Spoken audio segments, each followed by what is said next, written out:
happy September everybody. So before we get started, just like to wish Gris well. That's Mr. Concrete Artisan. I expect some of the people that are watching this video watch Mr. Concrete Artisan, Gris, as well. So wishing him luck in his new ventures from Dramamask Evolution here. Recently we've been doing some concrete casting, so we've been getting back into that after making a load of moulds the year before, last year.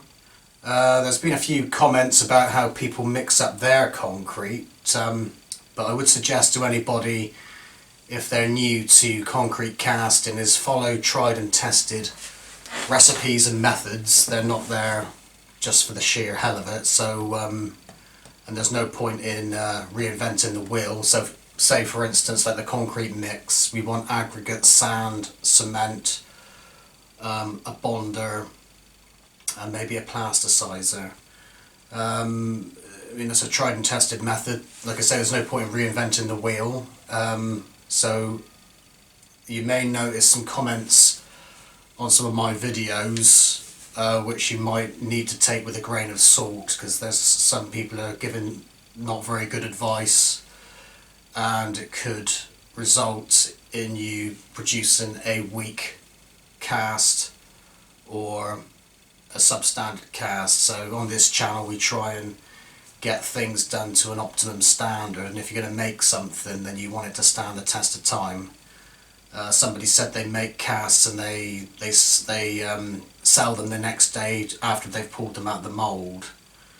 I personally wouldn't do that. If you want to get your concrete as hard as possible for then to like sell on, you want your product to be durable. So and most people do this, and most people will agree that are doing concrete statuary that they will keep their pieces moist and wrapped up for around about a month, and then they will unwrap them and then they're ready to do with whatever you want to do. So you might put some paint effects on it, but you might sell the cast straight off. So, but you want to wait that 30 days. So if anybody tells you any different, it's probably not, well, it's not good advice. I wouldn't take that advice. You don't want to be cutting any corners when you're making stuff. That's all I'm saying, is do the best you can, put pride into your work, and you can't really go wrong. I mean, obviously you're going to make some mistakes from time to time. Say for instance, I made a batch of casts a couple of years ago with concrete and my cement was out of date. So therefore the pieces were weak. So obviously I wouldn't sell those items, but of course you are going to make mistakes on the way. Even with experience you're going to make the odd mistake, but you're striving to make a good quality product. So like I said, there's no cutting corners, and also get as much information from professionals as you can and try and avoid the people that are going to give you bad advice. So we'll have some more casting videos coming up shortly. We had a couple of videos last week, and in that video I didn't mix my concrete to a slurry consistency to get a nice clean cast, which is explained in the videos.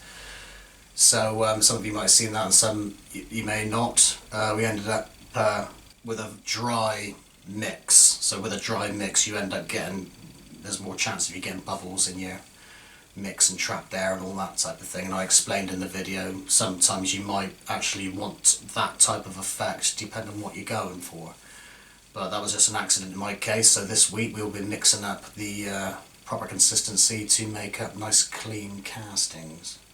Other things that are on the go, we've got a diamond painting kit on the go here, so that's been sent here and we'll be reviewing that soon. It's going to take a while to make the kit, so I'm aiming for the end of the month to get that video up, and there'll be a discount code for anybody that wants to buy the kit. Actually, there'll be a discount code in the description below. So more on that later in the month. Got the snowspeeder model to finish off the paint job. Paint effects. I know there's some people that don't like the model kit videos on this channel, but people that are into the concrete stuff, they may benefit from paint techniques which are used on these models, which you can transfer onto your concrete casts or model casts or whatever. So that's about it. Quick update, questions and answers video. I'll probably change the format of these videos at some point because I think they might be a bit. We might need a bit of a change, I think. So we'll do the last few of these until the end of the year, and then change the format for what we're going to do. I'm not quite sure what that's going to be yet, because I think some people get bored of these questions and answers and update videos. So we'll see what happens. Anyway, that's about it for now. See you in a month. Lots more videos coming up this month, and so we'll see you there. Thanks for watching. See you soon, and over and out for now.